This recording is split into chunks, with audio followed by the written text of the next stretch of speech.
بسم اللہ الرحمن الرحیم نحمده ونصلی علی رسولہ الکریم اما بعد۔ فقہ البیوع کا درس نمبر 6، عنوان نمبر 13، الموافقۃ الضمنیہ للایجاب۔ گزشتہ درس میں ہم نے یہ بات بتا دی تھی کہ ایجاب اور قبول کے درمیان موافقت ہونا چاہیے۔ اب یہاں سے یہ بتانا مقصود ہے کہ کبھی کبھی ایجاب اور قبول کے درمیان جو موافقت ہوتی ہے وہ موافقت ضمنی طور پر بھی ہوتی ہے، اور ایجاب اور قبول کے درمیان موافقت من کل وجہ ضروری نہیں ہے، بلکہ اگر ضمنی طور پر بھی موافقت ہو تو وہ بھی انعقاد بیع کے لیے کافی ہے۔ مثلا ایک آدمی نے ایک معین ثمن پر ایجاب کر لیا کہ میں اپنا یہ موبائل یا اپنی یہ گاڑی آپ کو 1,00,000 پر یا 50,000 پر دے رہا ہوں، اور مشتری نے بائع کے ذکر کردہ قیمت سے زیادہ پر قبول کر لیا، تو چونکہ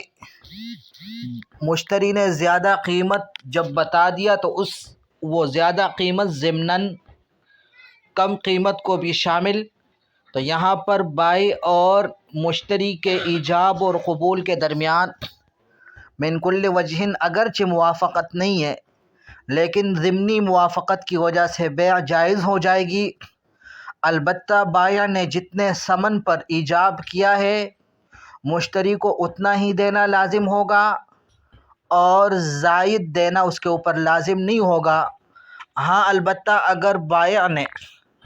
زائد ثمن کو مجلس عقد میں قبول کر لیا تو پھر زائد دینا بھی لازم ہوگا۔ ایک تو یہ صورت ہے۔ ایک اس کے برعکس کہ مشتری نے خریدار نے ایک چیز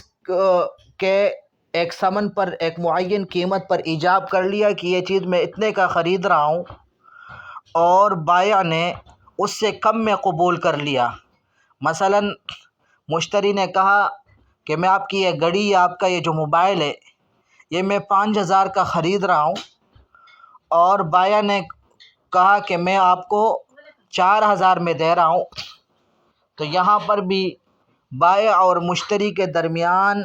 جو ایجاب اور قبول ہے اگرچہ من کل وجہ موافقت نہیں ہے، لیکن ضمنی طور پر موافقت پائی جاتی ہے، تو اسی موافقہ ضمنیہ کی وجہ سے بیع جائز ہو جائے گی،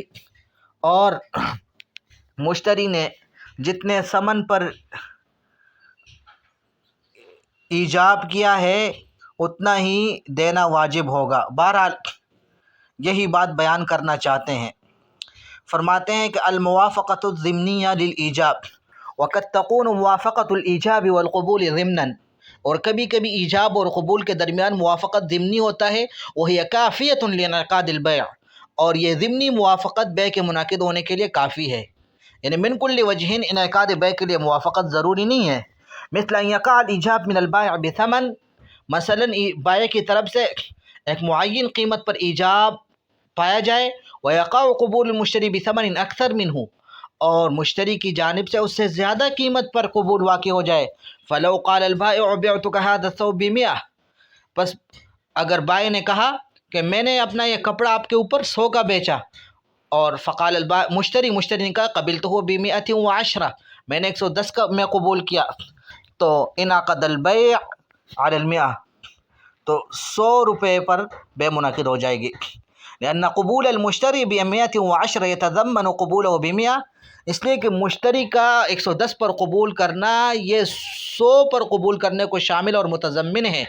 والقدر الذي زاده المشتری في القبول لا يلزمه دفعه، اور جو مقدار قبول میں مشتری کی طرف سے جو مقدار زائد کی گئی، جس کا اضافہ کیا گیا، اس کا دینا اس کے اوپر لازم نہیں ہے، الا یہ کہ اذا قبلها البائع فی المجلس، کہ بائع اس زائد مقدار کو مجلس میں قبول کر لے، فحینئذ یجب علی المشتری دفعها، تو اس وقت مشتری کے اوپر زائد دینا بھی لازم ہوگا۔ وکذالک ان اوجب المشتری بثمن، اسی طرح مشتری نے قیمت پر ایجاب کر لیا، فقبل البائع بثمن اقل منہ، اور بائع نے اس سے کم قیمت پر قبول کر لیا تو انعقد البیع علی القدر الاقل، تو کم مقدار پر بیع منعقد ہو جائے گی، لأن الموافقۃ قد حصلت ضمنا، اس لیے کہ ضمنی طور پر ایجاب اور قبول کے درمیان موافقت پایا گیا۔ وهذا الحكم يجري أيضا فيما إذا كانت الزيادة المعروضة من قبل المشترك من غیر جنس المذکور من قبل البائع، فرماتے ہیں کہ یہ حکم اس وقت بھی جاری ہوگا کہ مشتری کی جانب سے جو زیادتی پیش کی گئی، اضافہ کیا جائے، وہ اس ثمن کے جنس کے علاوہ ہو جس ثمن کا ذکر بائع نے کیا ہو۔ مثلا بائع نے کہا کہ میں آپ کے اوپر یہ کپڑا 100 روپے پر بیچ رہا ہوں، مشتری نے کہا کہ میں یہ کپڑا آپ سے 100 روپے اور 5 سعودی ریال میں خرید رہا ہوں، تو یہاں پر جو مشتری نے اضافہ کیا ہے تو یہ اس ثمن کے جنس میں سے اضافہ نہیں ہے جو ثمن بائع نے ذکر کیے تھے، بلکہ اس جنس کے علاوہ دوسرا جنس ہے، لیکن چونکہ 100 روپے اور 5 سعودی ریال یہ ضمنی طور پر 100 روپے کو شامل ہے، ضمنی موافقت پائی گئی، اس لیے 100 روپے پر بیع لازم ہو جائے گی اور مشتری کے اوپر 5 ریال دینا لازمی نہیں ہوگا۔ تو فرماتے ہیں کہ فلو قال البائع بعت هذا الثوب منك ب100 روپیہ، کہ میں یہ کپڑا آپ کو 100 روپے پر دیتا ہوں، اور وقال المشتری، مشتری نے کہا اشتریته ب100 روپیہ و5 ریالات سعودیہ، اور 5 سعودی ریال، تو انعقد البیع علی 100 روپیہ، 100 روپے پر بیع منعقد ہو جائے گی۔ ولا يلزم المشتری دفع 5 ریال، اور مشتری کے اوپر 5 ریال دینا لازم نہیں ہوگا، الا اذا قبلها البائع فی المجلس، الا یہ کہ بائع اس کو مجلس عقد میں قبول کر لے، تو پھر 5 جو اوپر ریالات ہیں تو وہ بھی لازم ہو جائیں گے۔ وكذلك لو قال المشتری اشتریته منك هذا الثوب ب100 روپیہ و5 ریالات، اس کے برعکس صورت ہے کہ مشتری نے ایجاب کیا، مشتری نے کہا کہ میں آپ سے یہ کپڑا 100 روپے اور 5 ریال میں خرید رہا ہوں، اور بائع نے کہا کہ میں اس کو صرف 100 روپے میں بیچتا ہوں، تو پھر بھی بیع منعقد ہو جائے گی 100 روپے پر، اس لیے کہ یہاں پر بھی ضمنی موافقت پائی گئی۔ تو خلاصہ کلام یہ ہوا کہ ایجاب اور قبول کے درمیان جو موافقت ضروری ہے، یہ موافقت کبھی من کل وجہ ہوتی ہے اور کبھی ضمنی موافقت ہوتی ہے، تو جس طرح موافقت من کل وجہ کی صورت میں بیع درست ہوتی ہے تو ضمنی موافقت کی صورت میں بھی بیع درست ہوگی۔ اب یہ بیان فرماتے ہیں کہ اگر ایجاب اور قبول کے درمیان موافقت نہ من کل وجہ ہو اور نہ ضمنی طور پر ہو تو پھر بیع درست نہیں ہوگی۔ اس کی مثال اس طرح بیان کرتے ہیں کہ دیکھیں کہ بائع نے ایک ثمن پر ایجاب کیا اور مشتری نے دوسری کرنسی پہ قبول کر لیا، تو چونکہ یہاں پر ایجاب اور قبول کے درمیان بالکل موافقت نہیں ہے، نہ من کل وجہ اور نہ ضمنی طور پر ہے، اس لیے بیع صحیح نہیں ہوگی۔ مثلا بائع نے کہا کہ میں آپ کے اوپر یہ کپڑا 100 روپے میں بیچ رہا ہوں، مشتری نے کہا کہ میں یہ خرید رہا ہوں 5 سعودی ریال میں، تو اگرچہ 5 سعودی ریال وہ 100 روپے کے برابر ہو، لیکن پھر بھی اس کو ہم ضمنی موافقت نہیں کہیں گے، اس لیے کہ سعودی ریال کا جنس وہ روپے کے جنس سے الگ ہے۔ تو یہی بات بیان کرنا چاہتے ہیں۔ وَأَمَّا إِذَا كَانَ هُنَاكَ مُبَايَنَةٌ بَيْنَ الثَّمَنِ الْمَذْكُورِ فِي الْإِيجَابِ وَالثَّمَنِ الْمَذْكُورِ فِي الْقُبُولِ فَإِنَّهَا لَا تُعْتَبَرُ مُوافَقَةً ضِمْنِيَّةً، ہاں البتہ اگر ایجاب میں جس ثمن کا ذکر کیا گیا ہے اس ثمن اور جو قبول میں مذکورہ ثمن ہے ان کے درمیان مباینت ہو، یعنی دونوں کا جنس الگ الگ ہو، تو اس صورت میں پھر اس کو موافقہ ضمنیہ نہیں سمجھا جائے گا، فلا ينعقد البیع، تو پھر بیع منعقد نہیں ہوگی۔ وہذا، اور یہ صورت کما اذا قال، جیسے بائع کہے بعت هذا الثوب منك ب100 روپیہ، یہ کپڑا میں تیرے اوپر 100 کا بیچ رہا ہوں، فقال المشتری، مشتری نے کہا قبلته ب15 ریال سعودیہ، کہ میں اس کو 15 سعودی ریال میں قبول کر رہا ہوں، تو بے منعقد نہیں ہوگی، خواہ سواء کان قیمت 15 ریالا اکثر من 100 روپیہ، خواہ کہ یہ 15 سعودی ریال کی قیمت 100 سے زیادہ کیوں نہ ہو، لأن بین الروبیۃ والریال مباینۃ، اس لیے کہ یہاں پر روپیہ اور ریال کے درمیان مباینت ہے، ایجاب جس ثمن پر ہوا ہے اس کا جنس الگ ہے، اور قبول جس ثمن میں کیا گیا اس کا جنس الگ ہے۔ جب جنسوں کے درمیان اختلاف ہے تو موافقت نہیں ہے۔ وجہ کیا ہے؟ وجہ یہ ہے کہ کبھی کبھی جو آدمی بیچتا ہے اس نے جس ثمن پر ایجاب کرتا ہے اس کو وہی ثمن چاہیے ہوتے ہیں، تو جب یہاں پر بائے نے کہا کہ میں اس کپڑے کو 100 روپے میں بیچ رہا ہوں، تو ہو سکتا ہے اس کو روپے چاہیے، یعنی یہ کرنسی چاہیے، اور اس کو ریال والی کرنسی نہیں چاہیے، تو اس لیے یہاں پر موافقت نہیں۔ جب موافقت نہیں تو بے منعقد نہیں ہوگی۔ لأن بین الروبیۃ والریال مباینۃ وقد یرید البائع روبیات ولا یرید الریالات، کبھی کبھی بائع روبیات کا ارادہ کرتا ہے اور ریالات کا نہیں کرتا، فلم تحصل الموافقہ بین الایجاب والقبول، تو ایجاب اور قبول کے درمیان موافقت نہیں پایا گیا۔ عنوان نمبر 14، مادہ نمبر 14 ہے الارتباط بین الایجاب والقبول، ایجاب اور قبول کے درمیان ربط۔ تو اس عنوان کا خلاصہ یہ ہے کہ صحت بیع کے لیے ضروری ہے کہ ایجاب کے ساتھ قبول مربوط ہو، ایجاب اور قبول کے درمیان ربط ہو، اور فرماتے ہیں کہ ایجاب اور قبول کے درمیان جو ربط آتا ہے تو وہ اس کی دو صورتیں ہیں، اس کے لیے دو چیزیں ضروری ہے، دو چیزوں کی وجہ سے ایجاب و قبول کے ساتھ مربوط ہوگا۔ پہلی چیز ہے وہ یہ ہے کہ قبول ایجاب کے جواب میں واقع ہو، قبول کوئی مستقل کلام نہ ہو۔ اگر قبول ایجاب کے جواب میں واقع ہوا تو پھر بے منعقد ہوگی، اور اگر قبول مستقل کلام ہو تو پھر اس کو قبول نہیں سمجھا جائے گا بلکہ اس کو ایجابی جدید سمجھا جائے گا۔ اس کی مثال حضرت نے یہ لکھی ہے کہ زید نے عمر کو خط لکھا، اور اس کو خط میں یہ لکھا کہ میں نے اپنی یہ کار، اپنی یہ گاڑی آپ کو 1 لاکھ روپے کی بیچ دیے۔ اب وہ خط عمر کو پہنچی نہیں ہے، عمر کے پاس خط پہنچنے سے پہلے اس نے وہاں سے کیا کر دیا، بھی خط لکھ دیا کہ میں نے آپ کی یہ گاڑی، آپ کی کار 1 لاکھ روپے میں خرید لی۔ تو اگرچہ ایجاب اور قبول کے یہاں پہ یعنی دونوں خود تحریروں میں موافقت ہے، لیکن یہ عمر کی طرف سے جو تحریر ہے وہ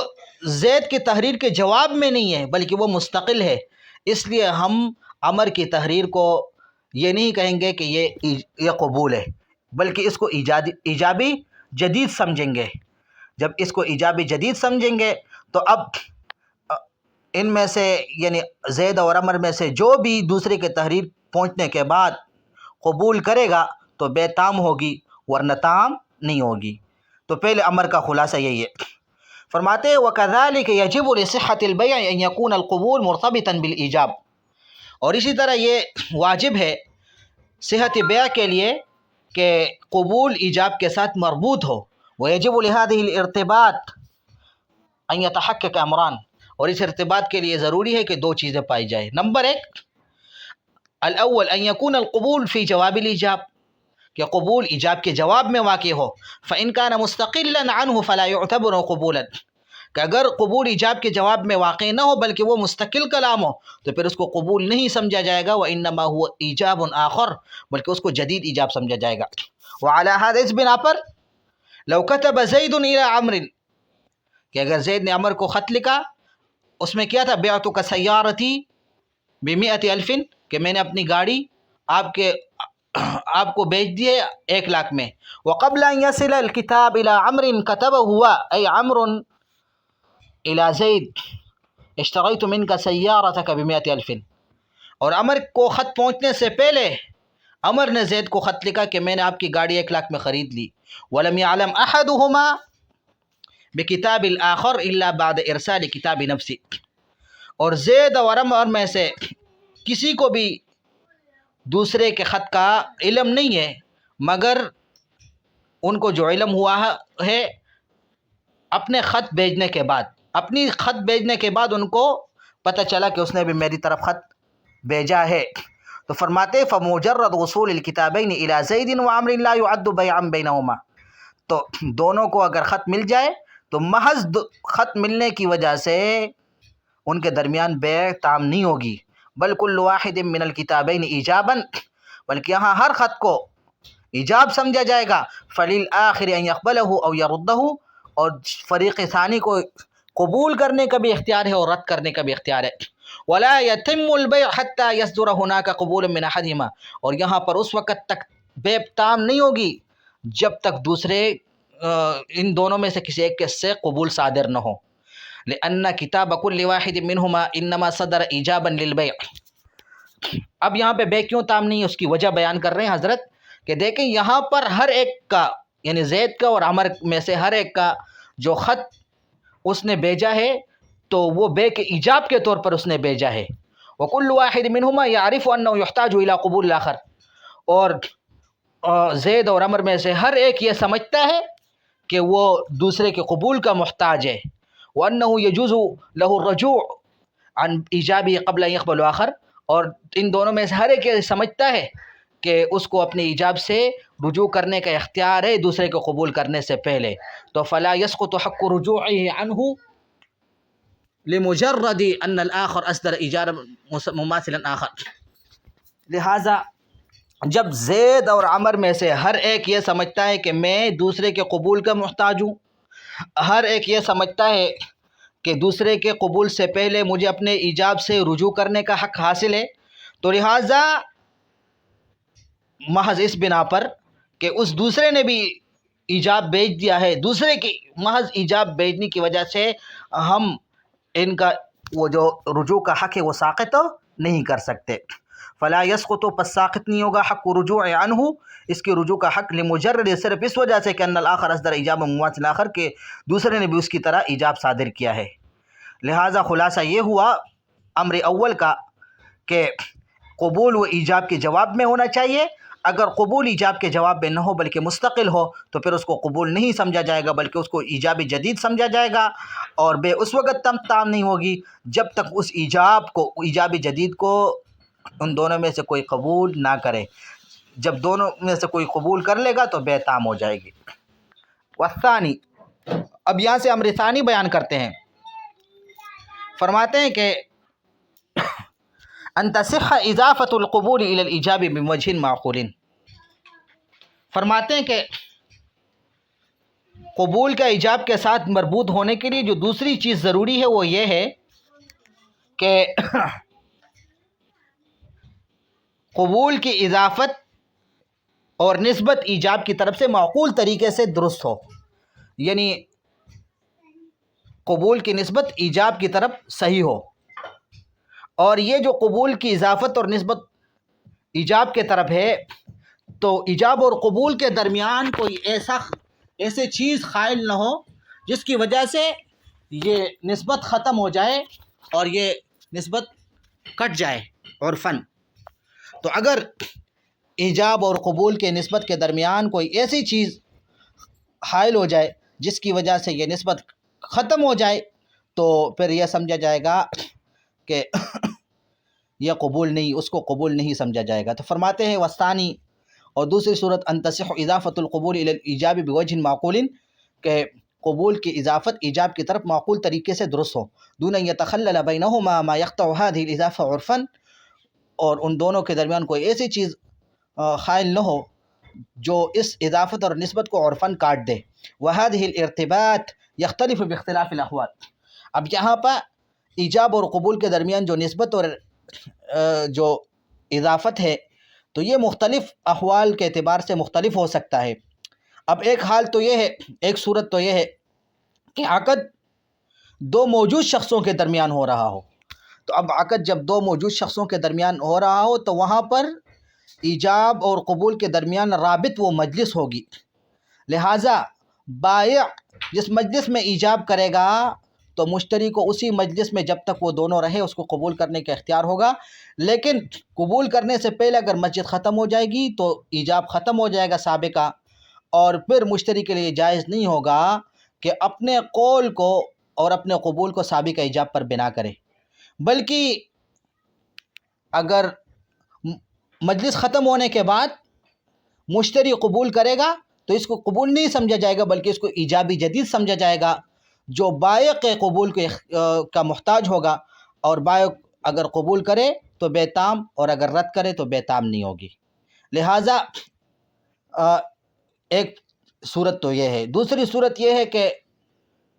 تعاقد غائبین کے درمیان پیغام رسانی اور خط و کتابت کے ذریعے سے ہو تو وہ اگلے عنوان کے تحت ہے. تو اس امر ثانی میں یہ بیان کرتے ہیں ان تصح اضافت القبول الی الایجاب بوجہ معقول، کہ قبول کی اضافت ایجاب کی طرف معقول طریقے سے درست ہو، دون ان یتخلل بینہما ما یقطع هذه الاضافہ عرفا، ان دونوں کے درمیان کوئی ایسی چیز قائل نہ ہو جو اس نسبت کو کاٹ دے عرفا. وهذه الارتباط يختلف باختلاف الاحوال،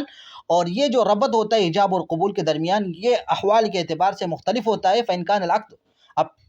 مختلف احوال کے اعتبار سے یہ ربط بھی مختلف ہوگا. ابھی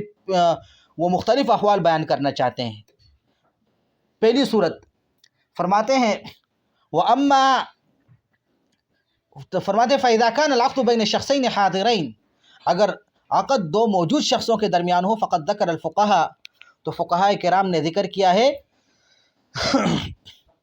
کہ ان الرابط بینہما هو المجلس، کہ وہاں پر بائع اور مشتری کے درمیان جو رابط ہے وہ کیا ہوگا؟ مجلس عقد ہوگا. فَإِذَا أَوْجَبَ الْبَائِعُ،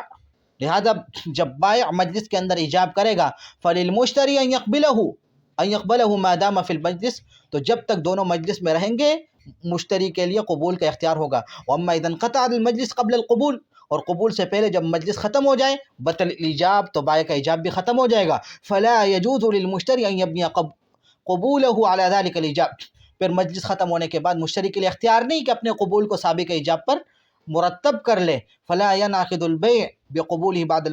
مجلس، تو مجلس ختم ہونے کے بعد اگر مشتری نے قبول کر لیا تو مشتری کے قبول کرنے کی وجہ سے بے منعقد نہیں ہوگی. ولو فعل ذلك، اور اگر مجلس ختم ہونے کے بعد وہ کرتا ہے قبول تو کانا ایجابا جدیدا من قبلہ، تو یہ مشتری کی طرف سے ایجابی جدید سمجھا جائے گا. فیحتاج الى قبول البائع، تو اس میں بائع کے قبول کی طرف ضرورت پڑے گی. وَكَذَلِكَ لَوْ خَرَجَ قَبْلَ الْمُشْتَرِي وَكَذَلِكَ لَوْ خَرَجَ قُبُولُ الْمُشْتَرِي وَرُجُوعُ الْبَائِعِ مَعًا، اور اسی طرح کہ اگر بائع کا قبول اور مشتری کا قبول اور بائع کا رجوع ایک ساتھ واقع ہو جائے. مجلس کے اندر بائع نے قبول کیا ہے لیکن بائع کے قبول کے ساتھ ہی، بلکہ مشتری کے قبول کے ساتھ ہی بائع نے اپنے ایجاب سے رجوع کر لیا. دونوں نے ایک ساتھ، بائع نے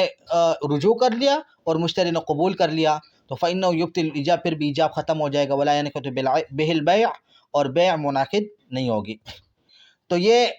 اس صورت میں یہ مسئلہ تھا جب دو موجود شخصوں کے درمیان عقد ہو رہا ہو. عنوان نمبر 15 میں ہے تعاقد البیع بالمراسلہ، کہ بیع پیغام رسانی کے ذریعے سے، خط و کتابت کے ذریعے سے بیع. تو فرماتے ہیں وَأَمَّا إِذَا كَانَ التَّعَاقُدُ بَيْنَ غَائِبَيْنِ، اگر دو غائب شخصوں کے درمیان بیع ہو رہی ہو بالمراسلہ، پیغام رسانی کے ذریعے سے،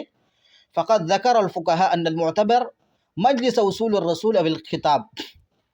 یہاں پر حضرت نے پہلے دیگر فقہاء کی رائے ذکر کی ہے، پھر آگے اپنی رائے بیان کی ہے. وہ دیگر فقہاء کی رائے یہ ہے کہ جب دو غائب شخصوں کے درمیان خط و کتابت کے ذریعے سے یا پیغام رسانی کے ذریعے سے عقد ہو رہا ہو تو قبول کے لیے کون سا مجلس معتبر ہوگا؟ تو فرماتے ہیں کہ جس مجلس میں قاصد پہنچ جائے یا جس مجلس میں مشتری کو یا بائع کو خط مل جائے، تو جس مجلس میں اس کو تحریر اور خط مل جائے تو اسی مجلس کے اندر وہ قبول کرے گا، اور اگر وہ مجلس ختم ہو جائے تو پھر اس کے قبول کا اختیار بھی ختم ہو جائے گا. یہ بیان کیا ہے. فرماتے ہیں وَأَمَّا إِذَا كَانَ التَّعَاقُدُ بَيْنَ غَائِبَيْنِ بِالْمُرَاسَلَةِ، اور اگر عقد دو غائب شخصوں کے درمیان ہو رہا ہو مراسلہ پیغام رسانی کے ذریعے سے، فقد ذکر الفقہاء ان المعتبر مجلس وصول الرسول بالخطاب، تو فقہاء کرام نے ذکر کیا کہ پھر معتبر کیا ہوگا؟ قاصد کے پہنچنے کی مجلس، یا خطاب کی جگہ کتاب زیادہ مناسب ہے، کتاب یعنی خط پہنچنے کی مجلس. قال الکاسانی رحمہ اللہ تعالی، علامہ کاسانی رحمہ اللہ نے بدائع الصنائع میں یہی بات ذکر کی ہے